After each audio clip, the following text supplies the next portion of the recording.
বাংলাদেশের উপকূলীয় অঞ্চল বর্তমানে বন্যা পরিস্থিতি এবং জলবায়ু পরিবর্তনের প্রভাবে ব্যাপক ঝুঁকির মধ্যে রয়েছে।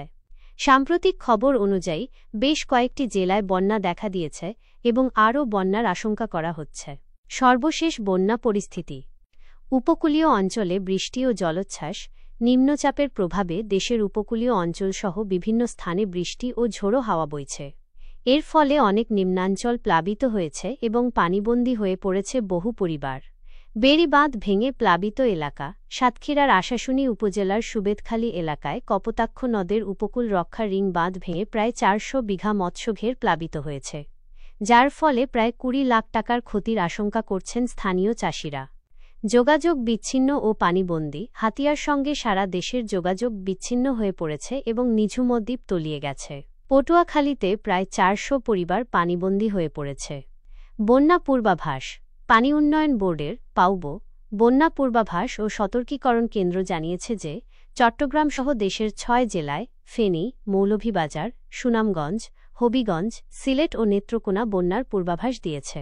এসব এলাকার নদ-নদী বিপৎসীমা অতিক্রম করতে পারে এবং নিম্নাঞ্চলে বন্যা পরিস্থিতি সৃষ্টি হওয়ার ঝুঁকি রয়েছে।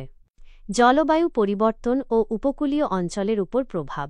সমুদ্রপৃষ্ঠের উচ্চতা বৃদ্ধি। বৈশ্বিক উষ্ণায়নের কারণে সমুদ্রপৃষ্ঠের উচ্চতা বৃদ্ধি পাচ্ছে, যা বাংলাদেশের উপকূলীয় অঞ্চলের জন্য একটি বড় হুমকি। গবেষণায় দেখা গেছে, বাংলাদেশের সমুদ্রপৃষ্ঠের উচ্চতা বৃদ্ধির হার বৈশ্বিক গড়ের চেয়ে বেশি। এটি উপকূলীয় জেলাগুলোতে লবণাক্ততা বৃদ্ধি এবং স্থায়ী জলাবদ্ধতা সৃষ্টি করছে। ঘূর্ণিঝড় ও জলোচ্ছ্বাস। জলবায়ু পরিবর্তনের প্রভাবে ঘন ঘন ঘূর্ণিঝড় ও জলোচ্ছ্বাসের ঘটনা ঘটছে, যা ঘরবাড়ি, ফসল ও সম্পদের ব্যাপক ক্ষতি করছে। নদী ভাঙন। উপকূলীয় অঞ্চলে নদী ভাঙন একটি বড় সমস্যা। নদীর পানি বেড়ে যাওয়ায় এবং তীব্র স্রোতে নদী ভাঙনের কবলে পড়ছে অনেক এলাকা, যার ফলে হাজার হাজার মানুষ বাস্তুচ্যুত হচ্ছে। লবণাক্ততা বৃদ্ধি। সমুদ্রের পানি ঢুকে পড়ার কারণে উপকূলীয় এলাকার জমি ও সুপেয় পানির উৎসে লবণাক্ততা বেড়ে যাচ্ছে।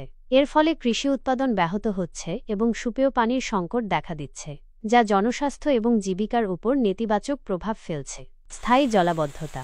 জলোচ্ছ্বাসের সময় সমুদ্র থেকে আসা লোনা পানিতে অনেক নিম্নভূমিতে দীর্ঘমেয়াদী জলাবদ্ধতা সৃষ্টি হচ্ছে।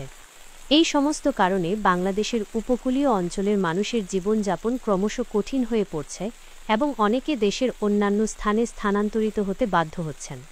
এই পরিস্থিতি মোকাবেলায় দ্রুত এবং কার্যকর পদক্ষেপ নেওয়া জরুরি।